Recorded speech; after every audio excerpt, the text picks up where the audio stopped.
അവിടെ ഉണ്ട്, വണ്ടി അവിടെ കാണാണ്ട്. ഐസുണ്ടോ? എന്താ കുട്ടികളെ നിങ്ങളെ കളിയൊക്കെ കഴിഞ്ഞോ?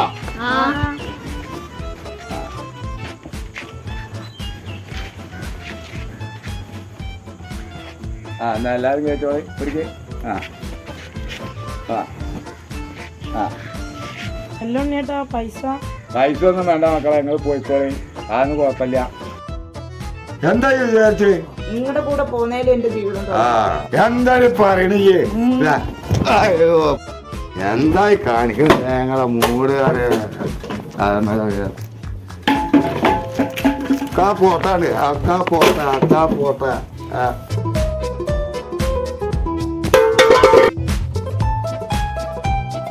ആരൊക്കെ വരുന്നുണ്ടെങ്കിൽ ഒന്ന് മുണ്ടാതൊന്ന് ക്ഷമിക്കിട്ടാ, ആരോടൊന്നും പറയല്ല.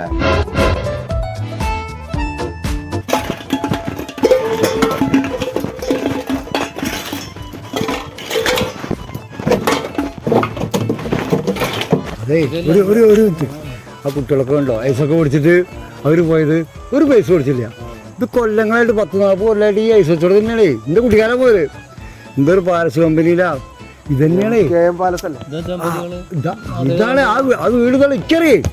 കാരണം കുട്ടിക്കാലം മുതൽ ഞാൻ അറിയാം കാര്യമായിട്ട് ഇവരോട് ചോദിച്ചാൽ കറക്റ്റ് പറഞ്ഞു. കുട്ടിക്കാലം മൂലിന്റെ അസുഖം ഞാൻ അറിയുന്നതാണ്. പോയൊക്കെ പഴയ ബന്ധാണ്. ഞങ്ങള് പഴയ ബന്ധാ, നിങ്ങളെ അറിയത്തുള്ളൂ. എനിക്കറിയാം പോയൊക്കെ. ഉള്ളിയേ കുറെ തേങ്ങ ആൾക്കടുത്ത് പുറത്തേക്ക് വരാനാണ്. അപ്പഴാ ദാസേട്ടൻ കയറി വരുന്നു. അതാ കേറിയിരിക്കേ. കേറിയിരിക്കും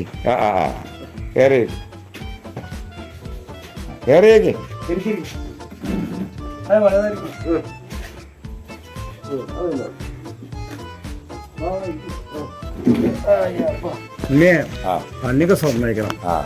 കാരണം നമ്മള് കുട്ടിക്കാലം മുതൽ സ്കൂൾ പഠിക്കുമ്പോൾ കാണാൻ തുടങ്ങിയതാ. ഇവർക്ക് തന്നെ അറിയാത്തുള്ളൂ. ഈ അന്ന് മുതൽ ഈ സ്കൂൾ വിദ്യാഭ്യാസം വേണ്ടെന്ന് വിചാരിച്ചിട്ട് ഈ ഐസ് കച്ചവടം കൊണ്ട് ഈ കുടുംബമായി വീടായി ഭാര്യയായി അതിലൊക്കെ ഉപരി ഒരു ഭാര്യ കുടുംബമായിട്ട് ഇത്ര ഭംഗിയായി ജീവിക്കണല്ലോ. 10-30 കൊല്ലമായിട്ട് നമ്മളെ കൊണ്ട് പറ്റില്ല. എന്തായാലും അതിന് അവാർഡൊക്കെ കിട്ടിയെന്ന് പറഞ്ഞോ. അതൊരു ഭയങ്കര സന്തോഷമുള്ള കാര്യമാണ് അല്ലേ? അതാണ് അപ്പോഴേ ഇവർക്ക് മണിമാനും അസിക്കും മണികളിലൊക്കെ ഒരു ആഗ്രഹം. ഇത് അങ്ങനെ ഒരു ദമ്പതിമാരുണ്ടെങ്കിൽ നമുക്കൊന്ന് കാണണമല്ലോ. ശരി, കാരണം ഞങ്ങൾക്ക് കുടുംബങ്ങളിൽ എല്ലാവർക്കും ഉണ്ട്. ഭംഗിയായി ജീവിക്കണമെങ്കിൽ ഒരു പ്രത്യേക ഒരു അനുഗ്രഹമാണ് ദൈവത്തിന്റെ. വേണം വേണ്ടേ? അത് ഇവിടെ ഉണ്ട്. അത് ആ അവാർഡ് കിട്ടിയില്ല നമുക്ക് മനസ്സിലായി. നിങ്ങളെ മാതിരി സുഖസമൃദ്ധമായിട്ട് ജീവിക്കുന്നത് നമുക്കൊന്നും സ്വപ്നം കാണാൻ പറ്റില്ല. 10-30 കൊല്ലായില്ലേ? ഇല്ലേ? 40 കൊല്ലായി ഇല്ലേ? അതെ. അപ്പോൾ അപ്പോഴും നിങ്ങൾക്കൊരു ജീവിതം എന്ന് പറഞ്ഞു കഴിഞ്ഞാൽ ഇല്ലേ? ഭാഗ്യവാനാ. ചായ കൊടുക്കേ.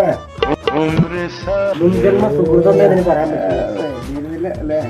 മുൻജന്മ സുഹൃത്തം പറയാൻ പറ്റില്ല. ചേച്ചി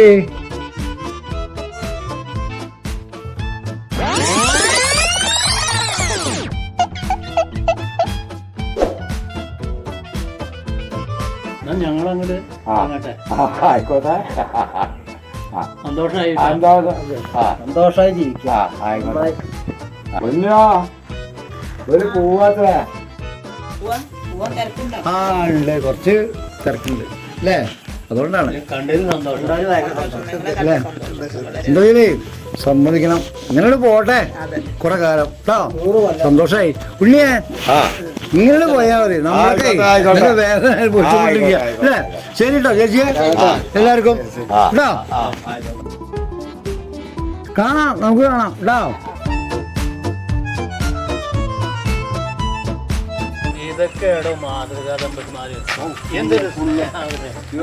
യോഗം നമ്മുടെ കേരളത്തിൽ ഇതുപോലെ ഒരു 10 ദമ്പതിമാരെ കിട്ടിയ നന്നായിരുന്നു. കുളിക്കണ്ടേ? വെള്ളം ചൂടാക്കിണ്ട് ചപ്പാത്തി.